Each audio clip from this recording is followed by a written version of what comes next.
So there's been a lot of discourse around whether or not bestial units are good, and while I'm not going to be tackling all the bestial units here, I specifically wanted to cover the Werefox, as I've seen this unit get rated maybe a little bit lower than I expected, as I've had a lot of success running them in my team compositions. So what I want to do is go over this team composition that highlights the strengths of the Werefox as well as the Swordmaster and the key parts that they play in this team composition that also creates, I think, one of my strongest all-around team compositions that I can throw at almost any enemy team comp and feel confident that they'll come out on top.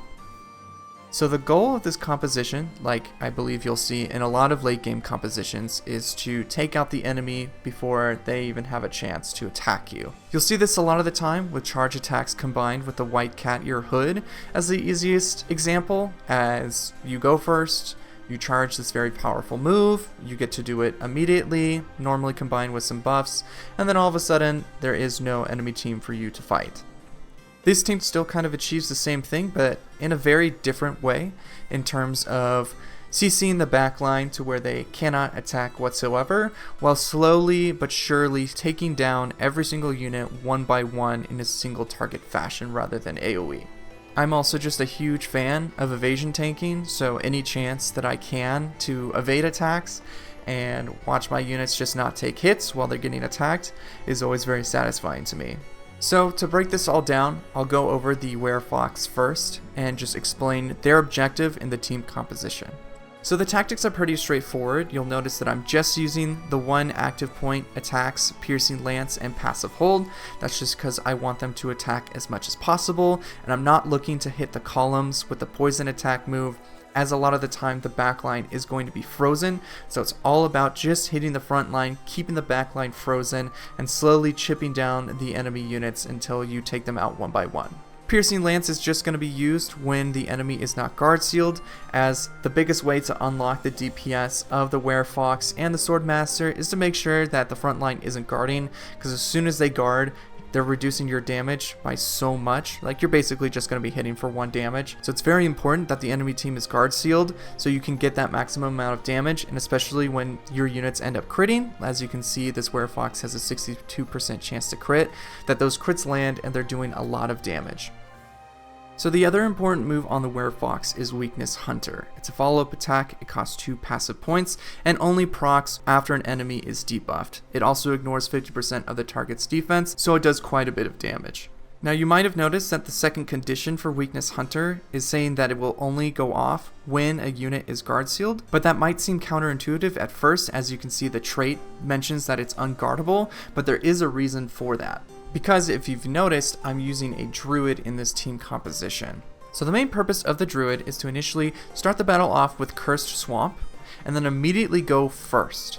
As you can see, her initiative is the highest on the team at 64. She's double plumed up as well with the Vorpal Rod to guarantee that she's going to be the one going first, so that she can then cast Defensive Curse, get some more defense reduction on the team, and then, now that the front line is guard sealed, Weakness Hunter will proc, and the Werefox will then attack the units in the front line, dealing the maximum amount of damage possible. You can see the damage comparison here. If they proc Weakness Hunter off of Cursed Swamp, they do a little bit less damage than if they were to do it after Defensive Curse. The other important unit in this team composition that really unlocks the full capabilities of the Werefox and the Swordmaster is the Sorceress. Sorceress are just very round characters. They can be used in pretty much any team composition in any way that you would like. They can CC things with hard CC like Ice Coffin. They can buff other units. They can guarantee hits. Overall, just one of the best units in the game, and in this team composition, her primary goal is to Ice Coffin the back line as soon as possible, and then provide guaranteed hits for our front line when they're against flying units or scouts, and then increase the magic damage on the Swordmaster as well, so we can blitz through that front line even faster. The Sorceress becomes even more important when you hit Albion, just because you're going to be attacking into so many flying units, so being able to provide focus sight for your frontline Werefoxes to get those first hits off and guarantee that they're going to land is super nice. And when you start hitting tankier units in the front line that you need to get rid of quickly, Magic Conferral on the Swordmaster is extremely potent and can really wipe out a frontline unit in one hit. I do think her build can be optimized a little bit further in Albion. Maybe change out the Vorpal Rod for a rod that gives her 1 AP and maybe minus crit chance, and then move the Lapis Pendant to be a blindness immune so you're not getting blinded by the archers, because again you are planning for the sorceress to go second right after the druid, so that can cause a lot of problems. And then our final piece to talk about is the Swordmaster. He's got a lot of tactics to go over. He definitely looks the most overwhelming in terms of how I set it up, but I swear it makes sense in this team composition. So the overall objective of the Swordmaster is to start picking off the units that have been weakened by the Werefoxes, or maybe hadn't fully been killed by the Werefoxes. Keen Edge, obviously, to target scouts and flying first, as those are guaranteed hits, and those are the ones that True Sight we only have for a couple of uses. So once those run out, we want to make sure that the flying units are being taken care of. So the Swordmaster is there to kind of clean up those hits if the Werefoxes are no longer able to hit them.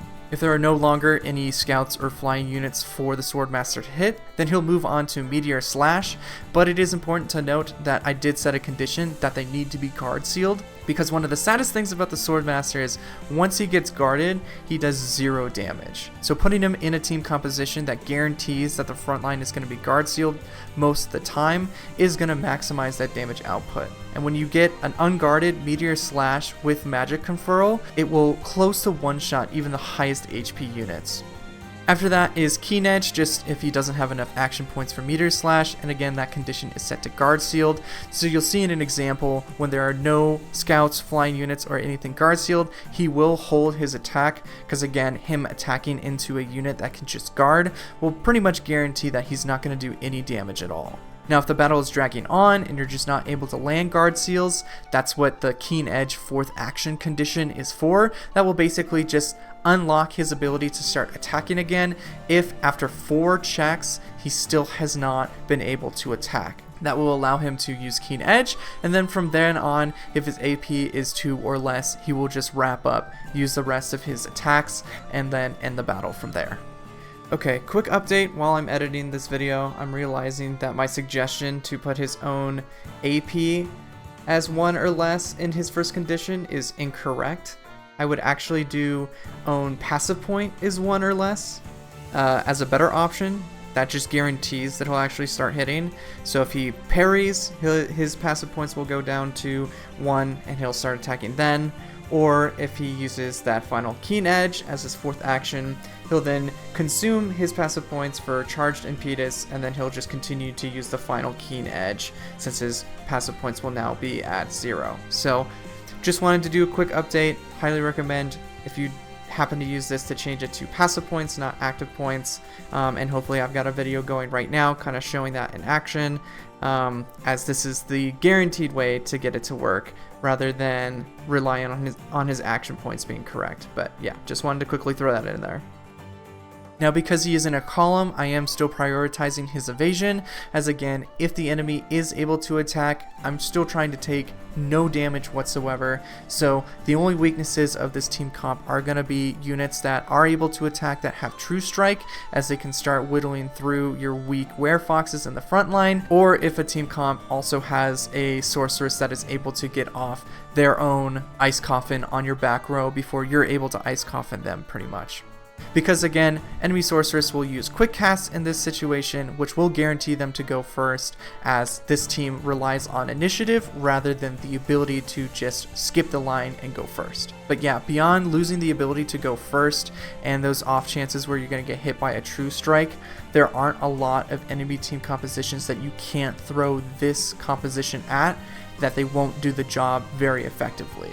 And you'll see in other examples that I'm hopefully showing on screen that sometimes my units will be in different positions, and that's just again to work around the AI if I am getting hit by something that goes before my team, or someone is just getting unlucky and not dodging. A lot of the time you can then just change around this team composition, maybe sacrifice the druid, make it take a little bit of damage. Maybe if you are going to get hit with an Ice Coffin, again it's just going to be targeting the row with the most combatants, so a lot of the time you can move the Swordmaster to the front, and then they will just AoE dodge everything, or you can move the Druid to the front, and the Druid's not going to take any damage because of how high its magic defense is, and then at that point the 2 Werefoxes will also most likely dodge that, and then you can get around that. So in the other examples, you might see my team switch around positions, and again, that's just to maximize my damage mitigation.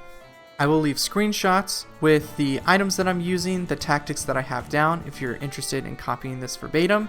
Otherwise, keep testing out the bestial units. I do think they are quite strong, maybe just not fully explored yet, or they just need to fit into a more aggressive team composition than what you might be expecting. If you happen to make it this far, I very much appreciate you watching the video. Please consider subscribing, as I'd like to make more team compositions like this one and go over the sciences behind my tactics, so I can hopefully give you further perspective into how the system works, how you can design team compositions, and when I eventually enter True Zenorian mode, offer my own team compositions that work well there.